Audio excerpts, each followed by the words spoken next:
In today's gospel, we have the story of sometimes called the Markan sandwich or the intercalation of, you have two stories, one that kind of work off one another.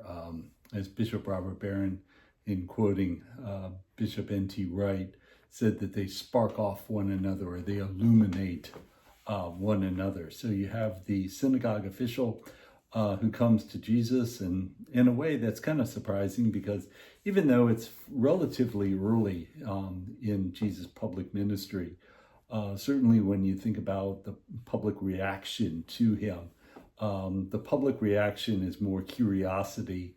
The religious officials are more suspicion. So not outright hostility yet, but still a suspicion. Who are you? Who gave you this authority? Where are you coming from? What are your credentials? All those kind of things. The synagogue officials would want to know. So he comes to Jesus, says that his daughter is at the point of death, to come and to lay hands on her that she may get well and live. So again, great amount of faith, that this child who's dying, that if Jesus comes and lays hands on her, that she will live. Not the faith of the centurion who said, Lord, just say the word. That's all you have to say, is just say the word, because I'm a man with authority. I tell somebody to come and he comes, tell somebody to go and he goes. All you have to do is just say the word and my servant will be healed. But again, great amount of faith to think that this preacher, this miracle worker, can indeed work a miracle for his daughter. Then, as they're going, they have a woman who has the flow of blood for 12 years. Now, one of the things about a flow of blood is it makes a person unclean. So almost as bad as leprosy, in taking the person kind of outside that community, cannot go to the synagogue. Touching a person makes them unclean. And so basically you've had a person living a life of deprivation. And she thinks all she has to do is touch the cloak and she'll be healed. So she does. And so Jesus says, who touched me? And, as somebody once said, I forget who it was, but he said, many people were jostling about and, touching and bumping up against Jesus, but she was the one who touched with faith. And in touching with faith, she indeed received her healing.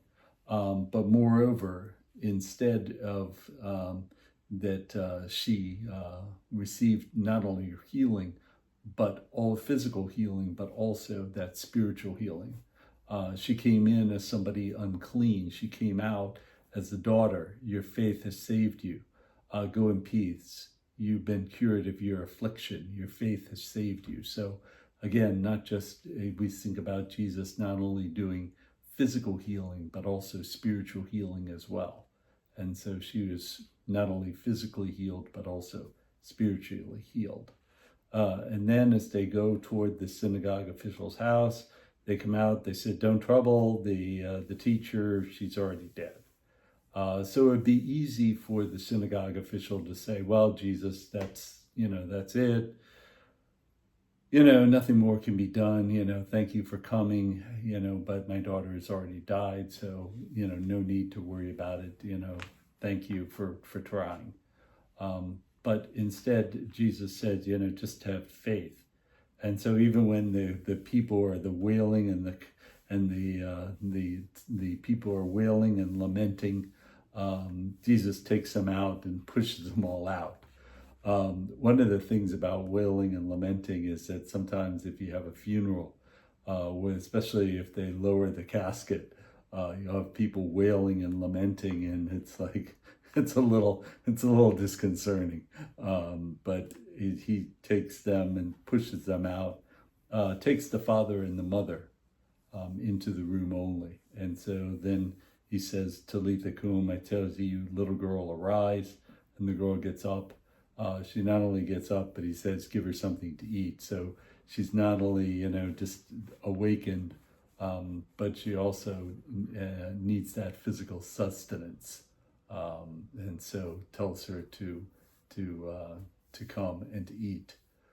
So we think about that great faith that not only did the synagogue official have in calling Jesus, and taking away that suspicion, I guess, of who this Jesus is, going beyond that just suspicion, to allowing him to come to the house, wanting him to lay hands on his daughter, even when the people were saying, "Don't do that," she's already deceased.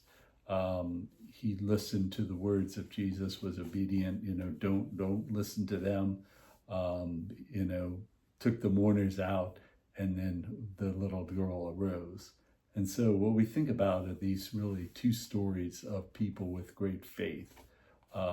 Faith is really that which without, as the book of Hebrews says, without faith, you cannot please God. So it's not only a simple matter of belief that Jesus is, who he says he is, because you can, believe that Jesus is God, Jesus is Lord, but never really pray, never really go to church, never really do anything about it. It's just kind of something there up on the shelf.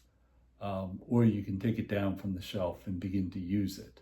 And so faith really is that which is not only a belief, but also being integrated and putting that belief into action. So the action of touching the garment of Jesus, thinking that if it just touched that garment, it'll be healed, or the faith of saying, okay, the people have said she's died, but if you say that, don't listen to them, okay, I won't listen to them, then that's really putting that faith into action, and allowing that faith to really spring forth and to grow forth, not only in that physical healing, but also in that spiritual healing as well. Thanks, and God bless.